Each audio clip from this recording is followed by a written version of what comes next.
Lions fall on the road 79-75. They've been here all week, but at 2 out of 3, Coach Jarrett Von Rosenberg, somebody told you that was what you were going to get this road trip. Would you even have believed him? I mean, yeah. I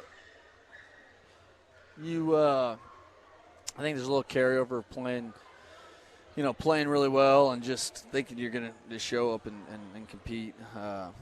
From the tip, we didn't have it. We were fumbling the basketball all over the place, giving it to them, a bunch of turnovers. Give them a lot of credit. They were the aggressors. That's what we wanted to do. And it looked like they were more fighting for their lives, obviously, than it looked like we were fighting for our lives to get in, get that seed that we would like to have. Very well. First half, they kind of jumped out, and as you said before during the break, the officials were really letting them play. Yeah, both ways. It was just they weren't blowing the whistle both ways. It wasn't one side or the other, but that kind of got media timeouts on top of each other. It wasn't a great flow to the game, and they took advantage of that. So kudos to them for taking advantage of that. But all in all, the officials had no bearing on the outcome of this one, and again, like we always do, which is if you're going to take a positive away, our guys are never going to quit.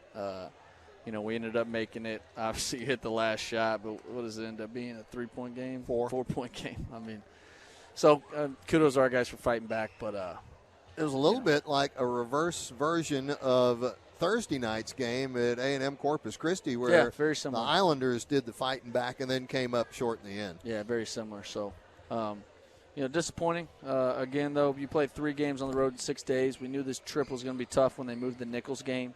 It was a great road trip for us. It's not going to get any, Corpus is coming in to town on Wednesday, and they're going to be, fighting for a conference title and the number 1 overall seed. So that game's going to be highly contested, and we'll get back, take a couple days off probably, and get ready to play. By the way, Corpus was able to hold off Northwestern State, winning 83-75. That just went final.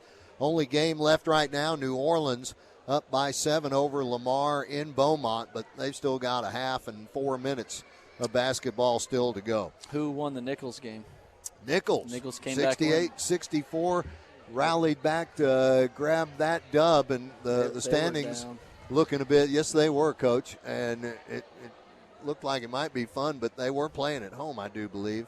And Houston Christian could not pull quite what the Lions did on Monday night. So at the moment, you've got the Islanders and Northwestern State, and I don't think those have updated. Let's see if we can pop that one more time real quick. And, there we go. So A&M Corpus 13-4, Northwestern State 12-5. Southeastern's Lions, who have suddenly won 3 straight, are 11-6. Nichols with the win today, 10-7.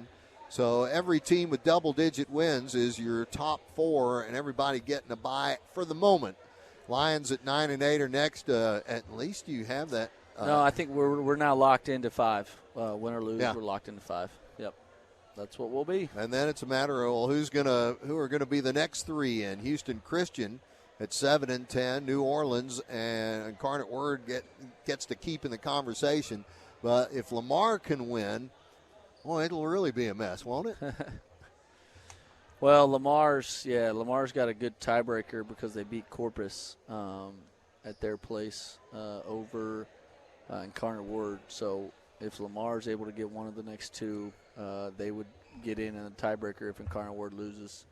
We'll see what happens. We still got a regular season game left, and I hope our guys can come with the right mindset to watch this. And I'm sorry. I was going to say it's easy to see what where things didn't go and do things how we would like to do them. But we fought back, and guys gave a valiant effort to get back in the game. We made it one possession and didn't get a steal, and tried to get a steal on the inbounds play. And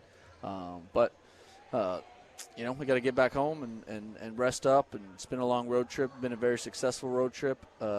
Just wish we would have got this one today. It's going to be a tiny bit shorter in your preparation for the last regular season game. Normally it would be a Thursday but it's going to be a Wednesday night. Everybody around the conference doing the same thing. So yeah, we moved that up. It's a short window. Moved it up because our tournament championship game is on the Sunday. Following Wednesday. The championship. Right. Yeah, So the tournament starts on Sunday. Yeah, our ESPN slot is on Wednesday now, so we wanted to end a week before, so we weren't playing right on top of the Thursday turnaround play. Give an extra day to have a really good product there for the conference tournament. Okay, Coach. I know the ball movement wasn't what you normally like. What did you say? 6 assists on 23 buckets. It's 28. 28 baskets. Yeah. Oh. And 4 of them were to Jerome Brewer for 3. So, well, the kick out was working for a couple of plays anyway.